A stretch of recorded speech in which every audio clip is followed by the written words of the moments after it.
और अनंत सिंह के समर्थकों के बीच ये कहीं ना कहीं झड़प हुई है। बसावंचक इलाके से ये खबर आ रही है कि वहां पे दो गुटों में झड़प हुई है। अब अनंत सिंह जेल में है तो वीणा देवी चुनाव लड़ रही है और उसके बाद जो है सूरज भान सिंह उनके लिए प्रचार कर रहे हैं। तो दरभंगा के 4 बूथ ऐसे हैं जहां पर पूरे गांव ने ही बहिष्कार कर दिया है। माना जाए क्या लोगों में डर है इस बात का? जब दुलारचंद हत्याकांड हुआ था और उसके बाद जब अनंत सिंह को गिरफ्तारी हुई थी, जहां पर सबसे पहला ट्वीट मोदी जी का आया था कि पहले मतदान करें फिर खान पान करें। नमस्कार, आप देख रहे हैं जनतंत्र टीवी। मैं हूं आपकी होस्ट और दोस्त स्वीटी पुष्कर।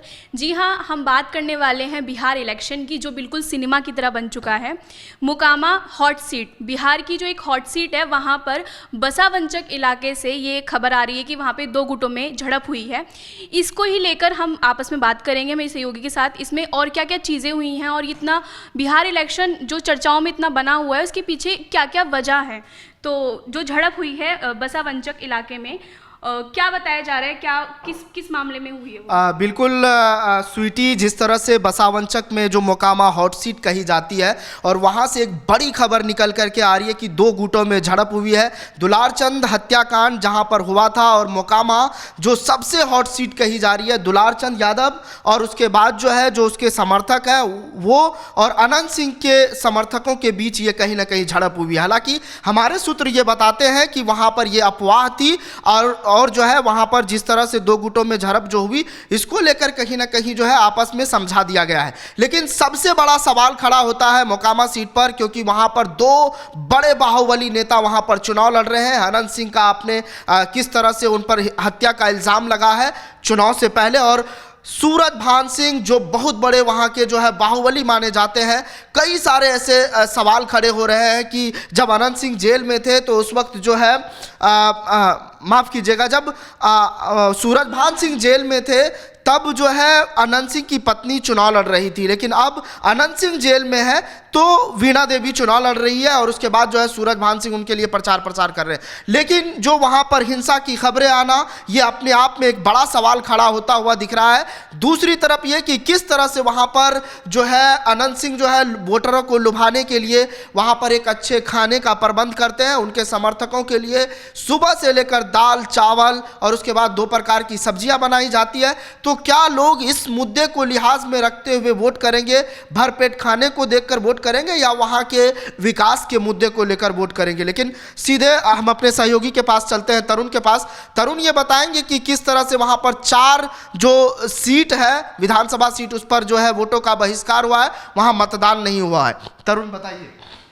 बिल्कुल सद्दाम, अगर देखा जाए तो दरभंगा के 4 बूथ ऐसे हैं जहां पर पूरे गांव ने ही बहिष्कार कर दिया है, यानी एक भी इंसान वहां वोट डालने नहीं गया है। बताया यह जा रहा है कि वो जो बहिष्कार किया गया है कि सालों से गांव में सड़कें बनाने के लिए बोला जा रहा था लेकिन कोई सुनवाई नहीं हो रही थी। इसके चलते उन लोगों ने इस चीज़ का बहिष्कार किया। उन्होंने डिसाइड किया कि अब हम वोट ही नहीं डालेंगे। लेकिन सवाल ये है सद्दाम कि अगर आप वोट नहीं डालेंगे तो आपके जो अधिकार है, सबसे बड़ा अधिकार है, आप उसको छोड़ रहे हैं। आपको ठीक है, आपको कोई नहीं चाहिए तो नोटा पे दबाइए। आप एक संदेश दीजिए कि हम एक भी प्रत्याशी ऐसा नहीं है जो हमारी मांगों को पूरा कर सके, जो विकास ला सके, जो शिक्षा ला सके, ऐसा कोई नहीं है। तो आप नोटा दबाइए, लेकिन आप अपने अधिकार को ना छोड़ें। आप वोट कीजिए। हम आपको बता दें कि सद्दाम उन बूथ नंबर की संख्या है 284, 285, 286 और 287 दरभंगा के पास, दरभंगा के उसमें आती हैं ये।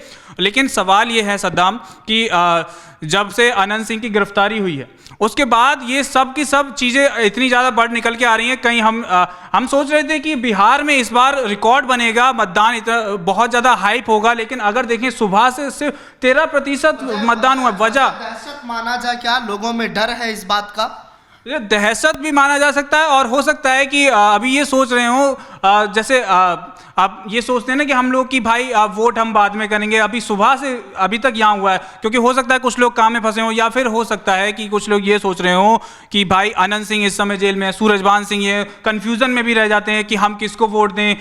ये बीच में फंस जाते हैं, मजेदार में बहुत सारी बातें होती हैं। लेकिन मोकामा जो हॉट सीट बनी हुई है इस समय, इलेक्शन कमीशन की साइड से क्या क्या सेफ्टी रूल्स वहाँ पे लागू किए गए? क्योंकि देखा जा रहा है कि जैसे जब दुलारचंद हत्याकांड हुआ था और उसके बाद जब अनंत सिंह को गिरफ्तारी हुई थी, जहाँ पर अनंत सिंह रहते हैं उस इलाके में पूरा जो वो उनका पूरा इलाका है जिसे कारगिल मार्केट कहा जाता है, वहाँ पर और भी लोग रहते हैं, उनके संबंधी जो उनके साथ जाते हैं, बेसिकली कार्यकर्ता हो गए।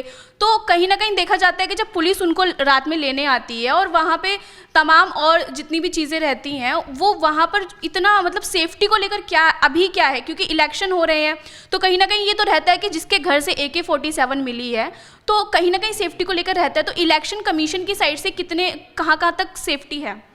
देखिए स्वीटी, सेफ्टी का जहाँ तक सवाल है, हर एक चीज़ का ध्यान रखा गया है। जब भी वोट होता है, लोकतंत्र का इतना बड़ा पर्व है तो हर एक चीज़ का एक चीज़ का ध्यान रखा जाता है। सेफ्टी में कोई कॉम्प्रोमाइज़ नहीं होता है। अगर जिसको वोट देना होता है, अधिकार सबका है तो वहाँ जाए।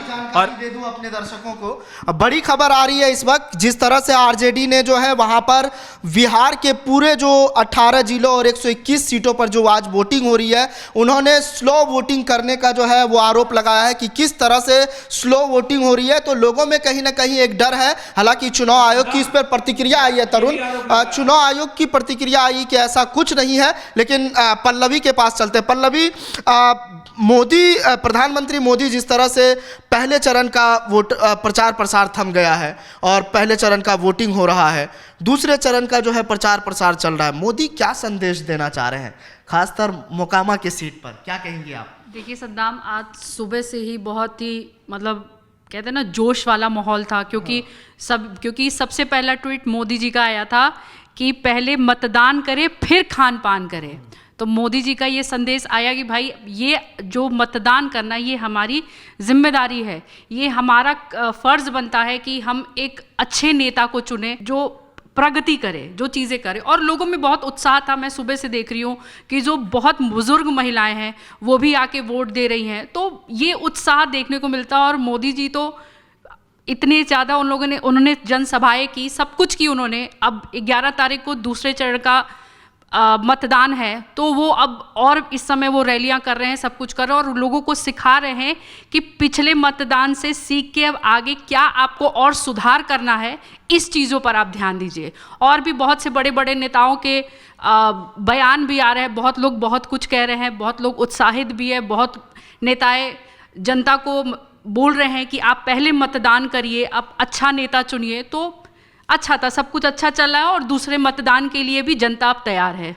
वाकई मोदी जी ने साफ तौर पर अपने रैलियों में संदेश दिया है। लेकिन जो मोकामा के सीट पर जो झड़पें हुई है, जो दो गुटों में आपस में कहीं ना कहीं ये जो लड़ाई हुई है, लेकिन वहाँ पर समझा बुझा दिया गया। आप इस मुद्दे को लेकर क्या सोच रहे हैं, आपकी क्या प्रतिक्रिया है, आप कमेंट बॉक्स में ज़रूर बताएं। क्या मोकामा सीट पर अनंत सिंह जीत सकते हैं या फिर सूरजभान सिंह उसे टक्कर दे सकते हैं? मैं एक चीज़ और भी कहना चाहूँगी सद्दाम, कि मैं ये भी जनता से ये अपील करना चाहती हूँ कि कोई भी भ्रामक चीज़ें अपने दिमाग में मत ले आइए और किसी के कहने पे मत जाइए।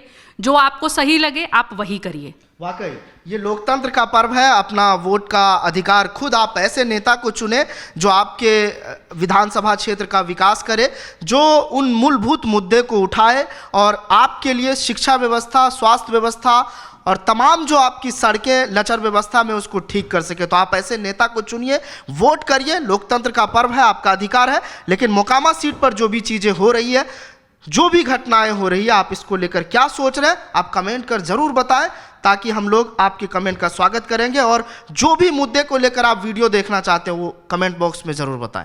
तमाम सहयोगियों का बहुत बहुत शुक्रिया।